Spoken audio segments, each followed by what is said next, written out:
एक गांव में एक बढ़ई रहता था। वह शरीर और दिमाग से बहुत मजबूत था। एक दिन उसे पास के गांव के एक अमीर आदमी ने फर्नीचर फिट करने के लिए बुलाया। जब वहां का काम खत्म हुआ तो लौटते वक्त शाम हो गई तो उसने काम के मिले पैसों की एक पोटली बगल में दबा ली और ठंड से बचने के लिए कंबल ओढ़ लिया। वह चुपचाप सुनसान रास्ते से घर की ओर रवाना हुआ। कुछ दूर जाने के बाद अचानक उसे एक लुटेरे ने रोक लिया।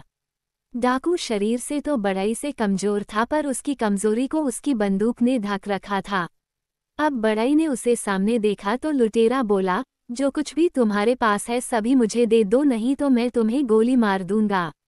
ये सुनकर बढ़ई ने पोटली उस लुटेरे को थमा दी और बोला, ठीक है, ये रुपये तुम रख लो, मगर मैं घर पहुंचकर अपनी बीवी को क्या कहूँगा?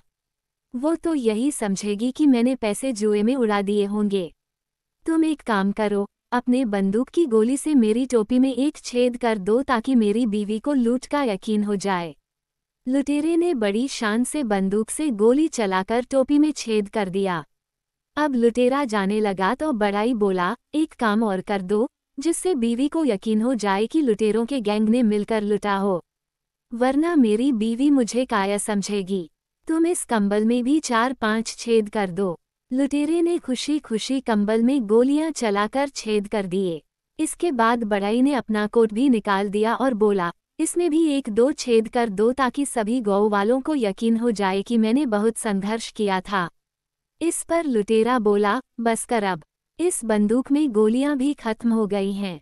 ये सुनते ही बढ़ई आगे बढ़ा और लुटेरे को दबोच लिया और बोला, यही तो मैं चाहता था। तुम्हारी ताकत सिर्फ ये बंदूक थी, अब ये भी खाली है। अब तुम्हारा कोई जोर मुझ पर नहीं चल सकता है। चुपचाप मेरी पोटली मुझे वापस दे दो, वरना।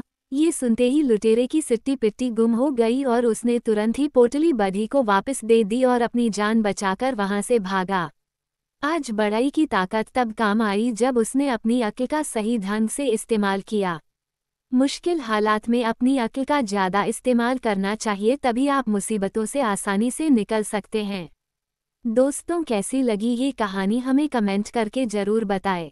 और भी बहुत सारी मोटिवेशनल कहानियाँ, अच्छी कहानियाँ और प्रेरणादायक कहानियाँ पढ़ने और सुनने के लिए इस चैनल को लाइक और सब्सक्राइब करें। आपका मेरी इस चैनल पर आने के लिए बहुत बहुत धन्यवाद।